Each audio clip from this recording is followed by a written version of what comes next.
Det her det er et badeforhæng, vi skal til at rynke. Som I kan se, er det lavet med smalt rynkebånd, og vi har en masse fine små hægter her rundt omkring. Så når vi skal starte med at rynke et gardin, så starter vi med at kigge på enderne. Et gardin med rynkebånd består af en masse små tråde. Og for ligesom at rynke det, så skal vi have hævet i de her tråde i hver ende.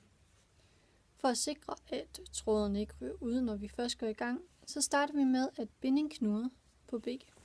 Så vi tager altså lige tråden ud af enden.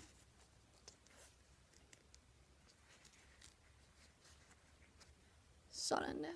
Så binder vi en knude.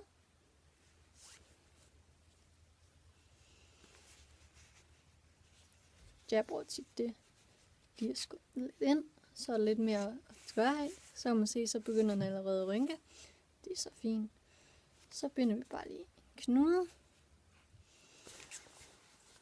Når der er blevet bundet en knude i begge ender, så vi har det sådan her, så kan vi lige starte med at hive lidt ud. Vi tager fat i knuden og hiver lidt ud. Så skal vi finde et sted, hvor vi kan hænge dem her op, så vi kan begynde at rynke i gardin.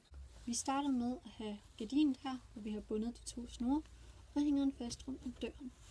På den her måde, så kan vi nu folde gardinet ud, og begynde lige så stille at trække i det. Vi tager bare med hænderne på hver sin side, og trækker der nedad. Så kan I se, at de begynder at få de her folder. Det her, det fortsætter man sådan set til. Man har den længde, man ønsker, så trækker man sådan set nedad. For at vide, hvor meget vi nu skal trække ind her, når vi står her, så skal vi ligesom have målt på gardinstangen. Fordi selve det, der skal måle her, det skal være det samme med gardinstangen.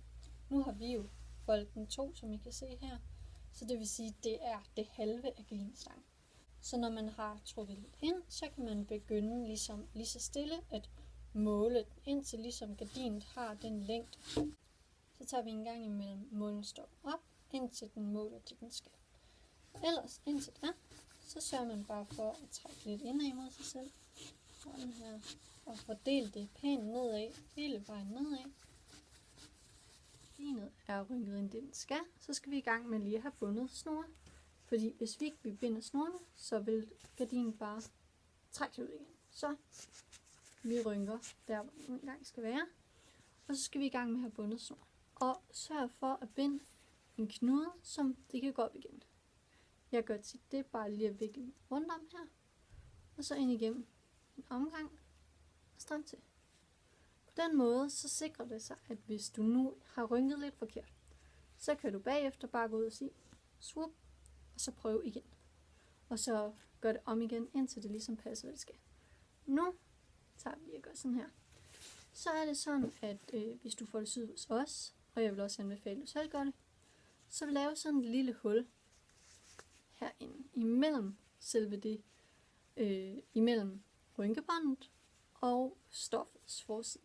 Og der kan man simpelthen lige stoppe snoren ind, så de ikke bare hænger og flagrer. Nu er gardinet eller badeforhænget rynket. Vi har en fin afslutning. På forsiden og på bagsiden. Følg med på vores YouTube-kanal her for at få flere guides til gardiner, både med rynkebånd og andre gardinbånd. Og læs meget mere om vores produkter inde på gardinskinner.dk.